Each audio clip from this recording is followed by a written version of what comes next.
Alam nyo ba na pwede kang mag-alaga ng hito at magtanim ng kangkong sa inyong bakuran gamit lamang ang artificial na pond? Panoorin nyo ang video na ito at marami kang matututunan. Unang-una, kailangan mo ng bakal at iporma mo ito ng hugis parihaba.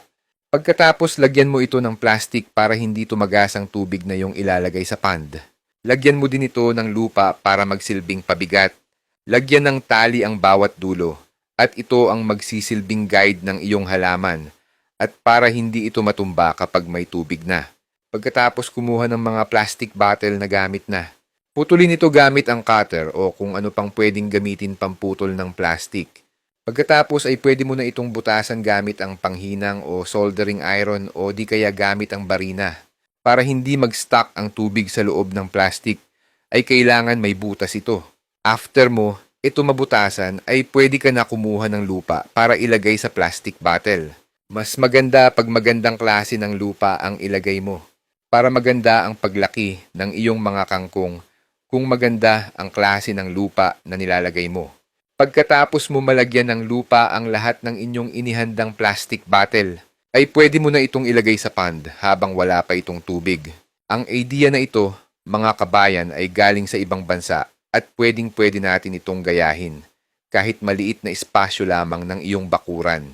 Hindi mo na kailangan ng malawak na lupain para makapag-alaga ng hito. Kapag nailagay mo na lahat ng plastic bottle sa loob ng pond, ay pwede mo na itong lagyan ng tubig. Tansayin mo lamang ang tubig na hindi lumagpas sa plastic bottle. Makikita nyo na halos kalahati lang ng pond ang nilagyan ng mga plastic bottles. Para meron ka pang espasyo kapag maglalagay ka na ng iyong mga hito sa pond. Pagkatapos mong ma-prepare ang iyong pond na may mga plastic bottles, ay kumuha ka na ng kangkong seeds. Mabibili ito sa mga online store. Ilagay ito sa mangkok o plato na hindi na ginagamit. Sa isang plastic lang ay marami ka ng pwedeng seeds na maitatanim. Pagkatapos ay kumuha ng isang maliit na batya para pagbabaran mo ng iyong seeds, ilang oras bago ito ilagay sa iyong inihandang plastic bottles na may lupa. Mga 4 o higit pang seeds lang ang pwedeng ilagay sa plastic bottles para hindi masyadong magsiksikan kapag lumaki na ang mga kangkong. Pagkalipas ng 2 hanggang 3 araw, ay makikita mo na ang mga dahon na iyong ipinunla.